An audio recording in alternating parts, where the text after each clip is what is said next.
When you talk to people after their first trip up, it's pretty hard, and it kind of wears you out. Part of what we do is we count the pitches, and it's a good mile in, you get to that first pitch, and then you realize, well, there's 8 more. And I think that's when it starts to set in, and you realize, all right, this is a long journey. It's a 3-mile hike with 2,000 feet elevation gain, which doesn't sound that horrible, but 2,000 feet elevation with the full pack on is it's a journey. Hours. And yeah, it's a couple hours to 3 hours, depending on how fast or how slow you are. Or 5. Yeah.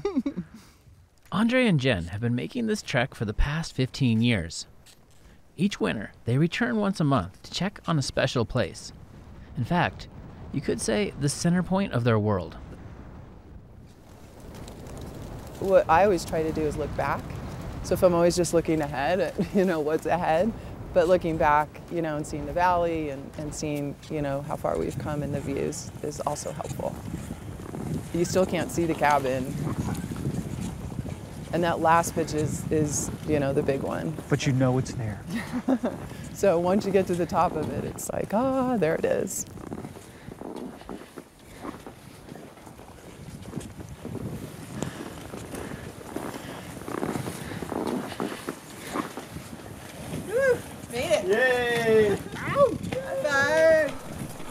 Some people seek out cabins in the woods for seclusion, but you won't find that here. In fact, staying at the Tilly Jane A-frame means you'll share it, sleeping alongside snoring strangers or huddled for warmth around a wood stove that, even when fully stoked, barely lifts the temperature above freezing. Despite this, or maybe because of it, the Tilly Jane A-frame has created a loyal community, determined to save this historic building, and with it, a unique legacy of backcountry skiing on Mount Hood. It's always really cool because, so it's a shared cabin. It accommodates 20 people, typically from multiple parties. So then you get a chat with like-minded individuals that are up there, and then the stories start, and, it's great. You meet new friends. We'll see, young 20-somethings coming up for their first time, but they blend right in with every other generation that's up here, and that's the whole goal. The Tilly Jane A-frame is about bringing people together by its very design. Perhaps that's partly from how it started. It was a group effort to build it. It was built by the Civilian Conservation Corps in 1939, part of the massive effort to put people back to work during the Great Depression and to open up national forests to outdoor recreation. It's a gem from the era that gave Mount Hood its most classic ski structures. The ski bowl warming hut, Silcock's hut, and the iconic Timberline Lodge.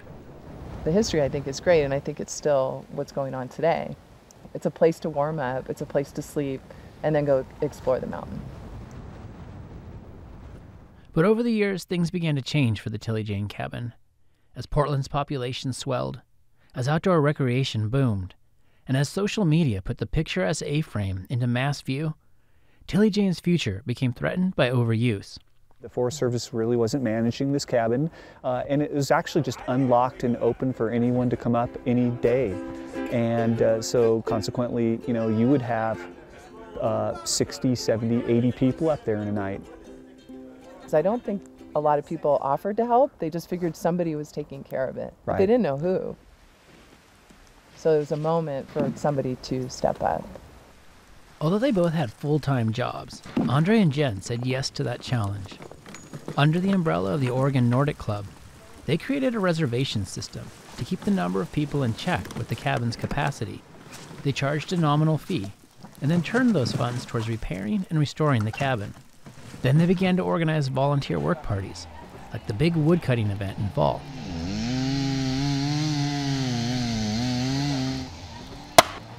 We've done a huge amount of work, and in a very short period of time, and with just like smiles on our faces, because it's fun to be here. Never mind that we're wet and cold.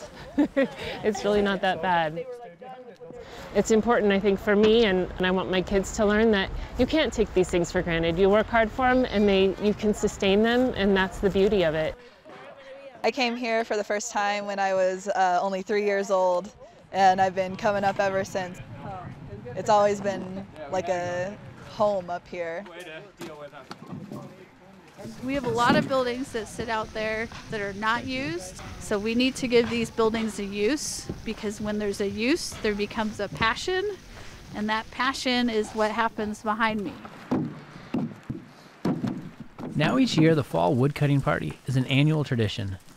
The volunteers cut, split, and stack 10 cords of wood to last the winter. But that is just part of the larger vision for the A-frame. Tilly Jane is on the National Register of Historic Places, and Andre and Jen have taken on nothing short of a full-scale historic preservation.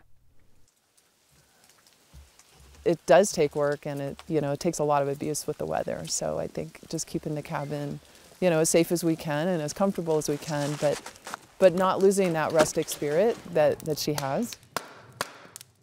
So while maybe Tilly, captured our hearts, I think it's also capturing other people's hearts and meeting them and bonding with them and creating a community. After the hard work of summer and fall are done, they can finally enjoy the cabin themselves and revel in what brought them here in the first place. A chance to carve first turns in fresh powder. The act of what we're doing transcends generations. In 1939, 1940s, they were doing the same exact thing that we're doing. Maybe they were in wood skis at the time. Earn your turns just like generations have done before us. So we're just carrying on that tradition. And then the fun part's coming down.